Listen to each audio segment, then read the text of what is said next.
Bismillahirrahmanirrahim. Pada hari ini tanggal 17 Maret 2022 pukul 9.49 kapal PC-60 HAL 47 dengan ini resmi diluncurkan.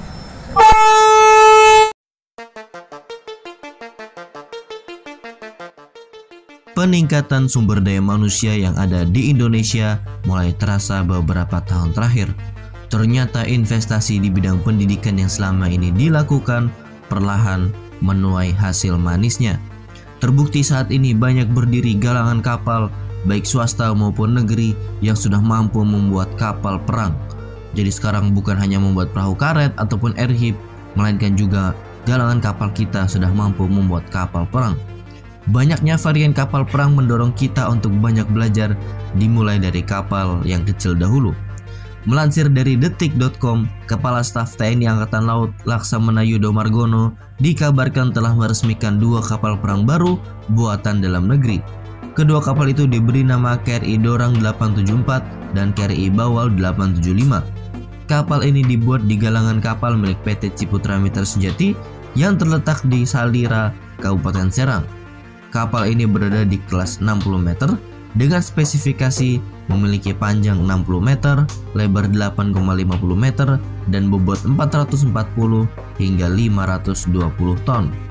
Kapal ini disebut bisa melaju dengan kecepatan maksimal 24 knot, kecepatan jelajah 17 knot, dan kecepatan ekonomis 15 knot.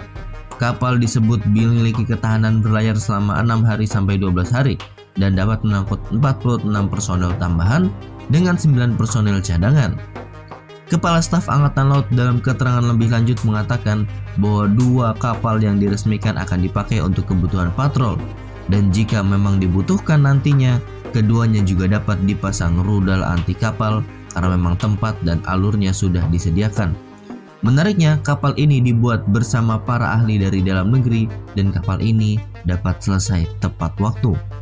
Mengingat instruksi dari Kasal bahwa tidak ada perbedaan antara Koarmada 1, Koarmada 2, dan Koarmada 3, maka kapal-kapal ini akan ditempatkan dan disebar di seluruh tanah air.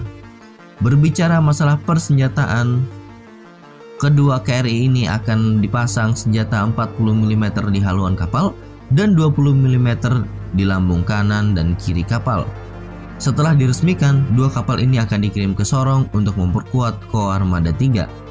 Kehadiran kapal baru di jajaran TNI Angkatan Laut membuktikan komitmen Indonesia untuk mencapai target minimum essential force di Lit 3.